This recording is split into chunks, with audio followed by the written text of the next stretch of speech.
In 1973, she retired from federal service and began working full-time for pro-life interests without pay as a volunteer.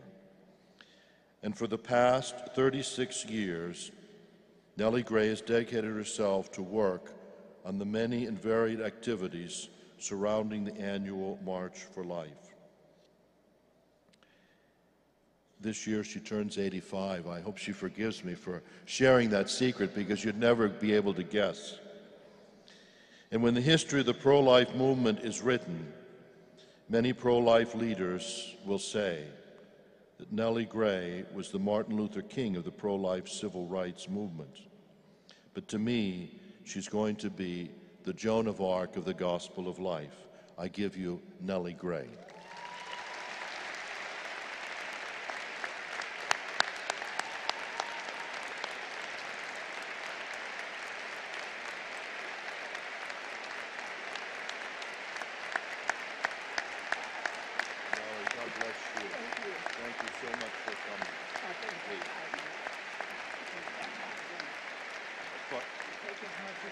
That's right, sure.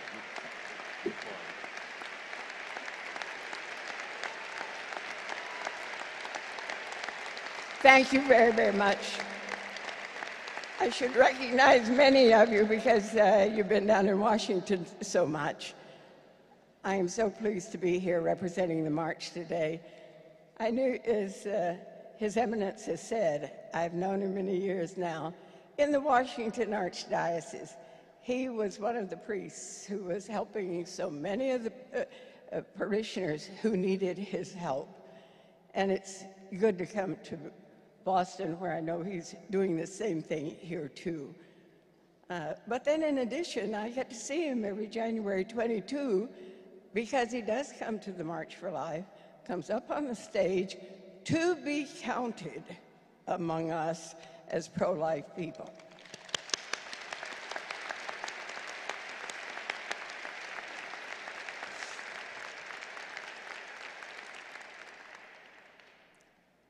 Yes, Your Eminence, we're doing the March for Life again.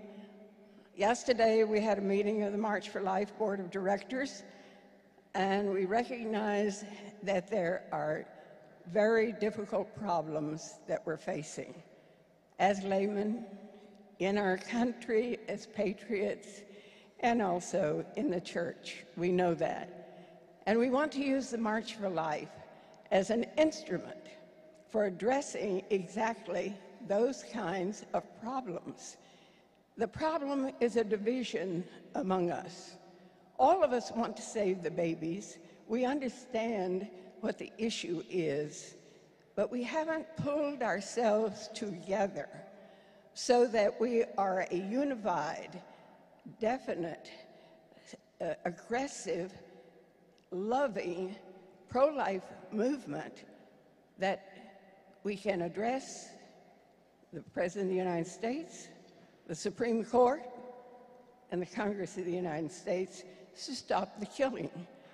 Because what we have not yet been able to educate America about is that abortion is the intentional killing of an innocent human being.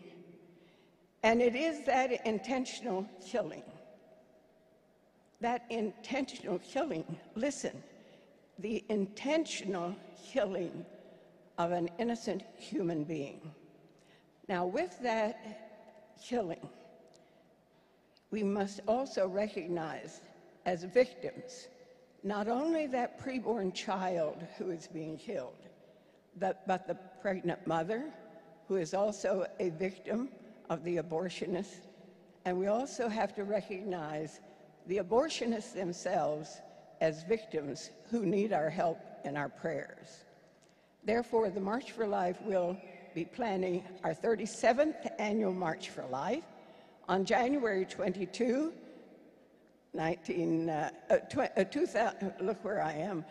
2010 in Washington, D.C.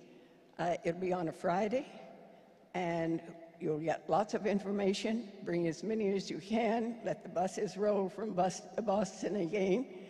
And the theme for this 37th Annual March for Life focuses on the life principles.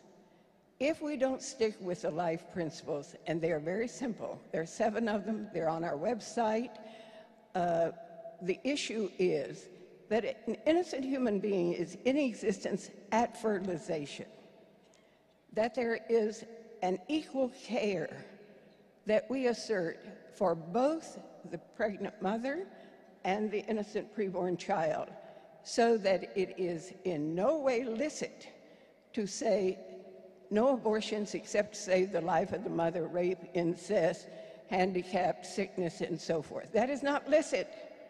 And it is that exception clause which has divided us as a movement, so we don't come together as a whole principle to put before this President of the United States, this Supreme Court, and this Congress. And we must come together in unity, and that's the theme for the 37th Annual March for Life, is unity on those life principles for all of us, no matter what we do. Whether we're a pregnancy aid center, whether we're a lobbyist, we're in the political, whatever it is we're working with, we come together on those principles. Those principles are valid as simple, ordinary, secular homicide law that is in all the law books for the states. Those principles are listened for all of us as Roman Catholics. From a 1930 encyclical, Costi Connubii, law of the church is just like, on the homicide, just like the secular law, with no exceptions whatsoever. In that encyclical, however, the Pope, that was in 1930, put in St. Paul, "You may not do evil that good may come from it." Therefore, an exception clause is not licit at all. The Supreme Court's decision of Roe v. Wade is not licit because it is crimes against humanity, and we must understand that.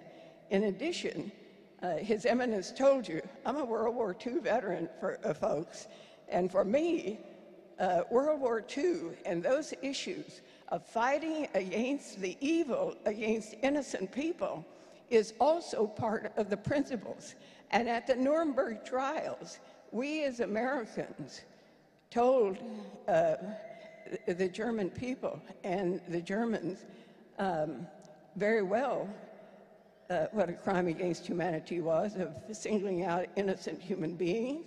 And we found many of them guilty of saying, doesn't make any difference what your law said. You knew you shouldn't be killing innocent people, and therefore you are guilty of this crime individually.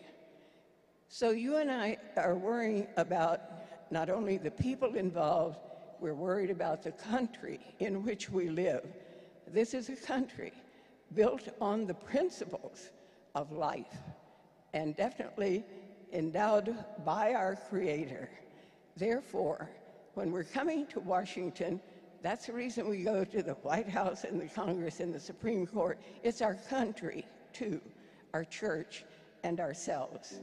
And therefore, this year, we're beginning now to put out the information on the theme, unity on the life principles, each individual human being in existence at fertilization, no exception, no compromise. I thank His Eminence. Thank you.